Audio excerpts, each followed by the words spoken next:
त्याच्यावर नाही. पुढच्या वर्षी कॅरिडॉर होणार आहे, वारी पुढच्या आषाढी कॅरिडॉर भरेल अशी विधानं मंत्री आणि प्रशासनाने होत आहे. व्यापारी तुमचे सगळं मालमत्ता यात जाते. गेले 4 वर्ष झालं आम्हाला विश्वासात घ्यायचं म्हणते, पण तो काय विश्वास कुठे दिसत नाही.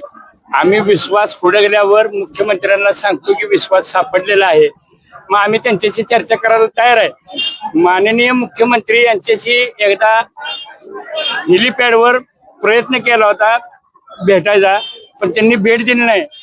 मुख्यमंत्री म्हणतात नुसतं आम्ही विश्वास घेतो, पण ती विश्वास काय आम्हाला दिसत नाही. आमच्या वेळेवर 3 वेळा अन्याय झालेला आहे. आम्ही आता ऐकायच्या मनस्थितीत नाही. आम्ही कुणाकडे जाणार नाही. आम्ही कुठल्या मंत्र्याकडे, आमदारकडे, प्रतिनिधीकडे कुणाकडे जाणार नाही.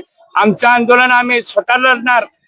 त्याचा पहिला भाग एकादशी दिवशी आम्ही सर्वजण उपाशी बसून आमचे दुकानं बंद ठेवून काळे झेंडे लावून जोपर्यंत मुख्यमंत्री महापूजा करतात तोपर्यंत आम्ही हे संध्याकाळी 8 ते पहाटे 8 सकाळी 8 वाजेपर्यंत आम्ही आमचे सर्व दुकानं बंद करणार आहेत आणि एक प्रकारचा निषेध नोंदवणार आहेत.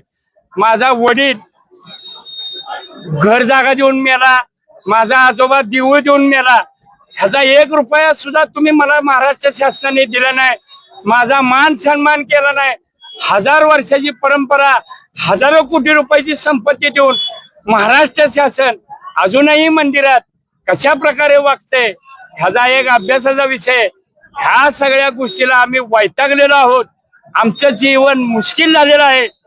देवेंद्र फडणवीस यांनी आमच्याशी स्वतः बोला, आम्ही कुणाकडे जाणार नाही. यासाठी एकादशी दिवशी आमचे सर्व दुकानं बंद ठेवून आम्ही निषेध व्यक्त करीत आहोत. रामकृष्ण हरी.